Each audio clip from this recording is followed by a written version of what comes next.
Hello दोस्तों, मेरा नाम पराग है और जैसे कि आप जानते हैं कि आपके लिए मैं हमेशा नई वीडियो लेके आता हूँ। तो ये वीडियो खासकर उन लोगों के लिए है जिनको हिंदी में वीडियो देखना पसंद है, क्योंकि सम गाइस मुझे कमेंट किए हैं कि यार हिंदी में बात करना अच्छा नहीं लगता क्या इन दैट वे। सो खासकर उनके लिए वीडियो डाल रहा हूँ मैं। ठीक है। सो ये न्यूमेरिकल वन वे स्लैब का है जिसमें आपको स्पैन डायरेक्ट दिया है, तो आपको ये आपकी इफेक्टिव लेंथ हो जाएगी। लाइलोड और फ्लोर फिनिश आपको दिया है। आपको M20 grade of concrete use करना है और Fe4M5 स्टील आपको यूज़ करना है। साथ ही साथ आपको मॉडिफिकेशन फैक्टर दिया है। अगर आपको मॉडिफिकेशन फैक्टर में कोई दिक्कत है तो आप मेरे मॉडिफिकेशन फैक्टर का एक वीडियो देख सकते हैं। ठीक है। आपको इसके बाद एक रेनफोर्समेंट की डिटेलिंग देने। ठीक है। तो सबसे पहले इफेक्टिव लेंथ आपको दिया स्पैन। इसमें ऐसा बोला नहीं है कि आपको this by LX my LY आपको दिया नहीं, इसमें डायरेक्ट बोला है वन वे स्लैब, तो आपको वन वे स्लैब ही डिज़ाइन करना है। इसका मीनिंग क्या हो गया कि जो LY/LX रेशियो है ये आपका 2 से बड़ा है। ओके ना। उसके बाद हम जाएंगे डायरेक्ट कैलकुलेशन की तरफ। ये आपका लोड दिया है, ये मेरे बुक से लिया है। ठीक है। तो लाई लोड और फ्लोर फिनिश आपको दिया है, ये पूरा डाटा गिवन है। सबसे पहले आपको डेप्थ निकालना होता है। ये वो डेप्थ रहती है जिसके लिए आप डिज़ाइन करने वाले, जो आपकी डिज़ाइन डेप्थ रहती है। ये आपका टोटल कैपिटल डी रहेगा। D is nothing but equals to span upon basic value multiply by modification factor. Basic value और मॉडिफिकेशन फैक्टर हर स्लैब के लिए डिफरेंट होता है। अगर आपको ये समझ में नहीं आता तो आप मेरे वन वे स्लैब के न्यूमेरिकल या टू वे स्लैब के न्यूमेरिकल देख सकते हैं, या कैंटिलीवर स्लैब के न्यूमेरिकल देख सकते हैं। उसमें मैंने ये सारी चीज़ें आपको बताया है। ठीक है। तो हमारे पास स्पैन है, आपको बेसिक वैल्यू उन्होंने दी है, यहाँ पे मॉडिफिकेशन फैक्टर भी दिया, तो आपको ये आपको आंसर मिल गया।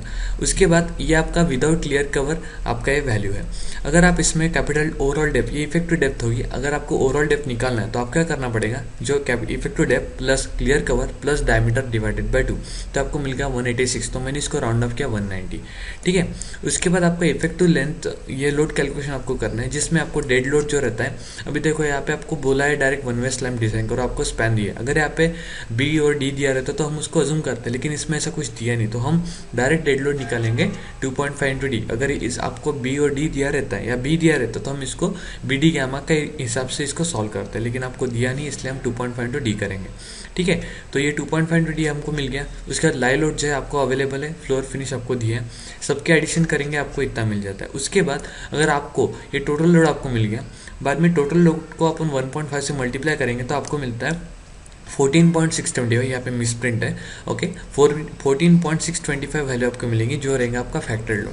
फैक्टर लोड का मीनिंग ये रहता है कि आपका जो भी लोड है उसको 1.5 गुना उसको बढ़ाना, ताकि हम आगे जो अगर कुछ उसके ऊपर कुछ कंस्ट्रक्शन करते हैं तो नीचे का जो फाउंडेशन जो हमने कंस्ट्रक्ट किया है वो उसको रेजिस्ट कर सके।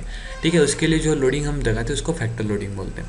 उसके बाद आपको क्या करना है, जो अभी हमने जो डेप्थ निकाली है हमारी नॉर्मल डेप्थ है जो आपको डिजाइन करना है, लेकिन आपको चेक करना है कि मिनिमम डेप्थ आपको कितने लगने वाली है। ठीक है। तो उसके लिए आपको सबसे पहले फैक्टर्ड बेंडिंग मोमेंट निकालना पड़ेगा।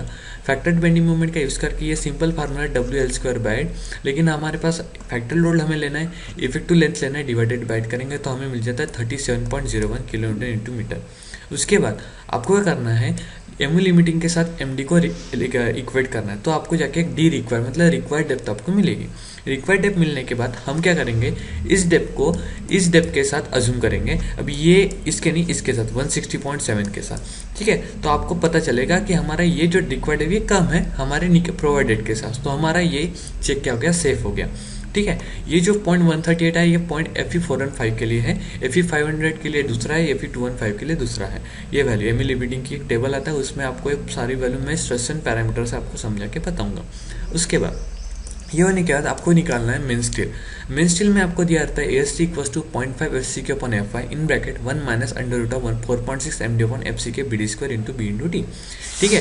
तो ये सारी वैल्यू आपको दी है। ठीक है। बी आपको 1000 अज्यूम करना है, डी आपका 164 है। 164 कैसे है मैं आपको बताता हूँ। ठीक है।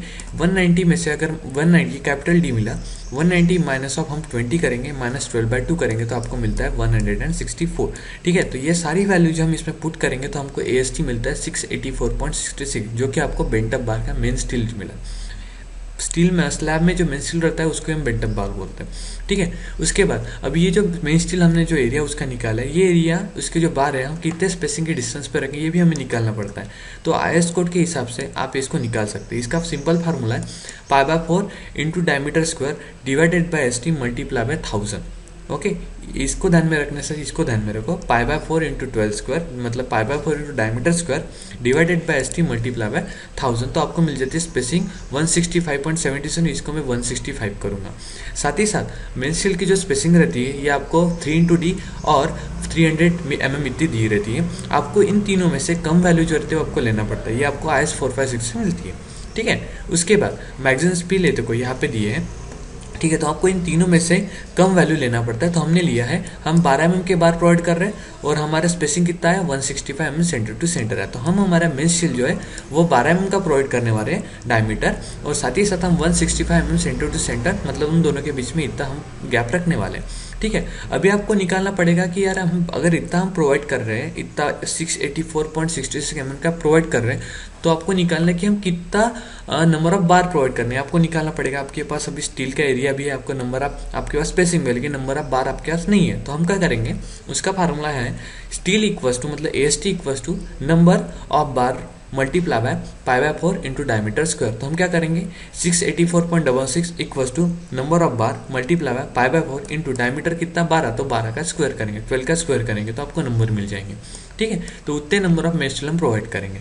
उसके बाद आपको जो ST आपने अभी ये जो आपका ST मिला है, ये ST आपका क्या रिक्वायर्ड ST आप लगाने वाले, लेकिन प्रोवाइडेड ST आपको कितना चाहिए। ठीक है, तो ये निकालने के लिए आपको 100 into π/4 into diameter square divided by spacing करना है, तो आपको ST प्रोवाइडेड मिल जाता है। ठीक है, तो यहाँ पे आपको चेक करना है।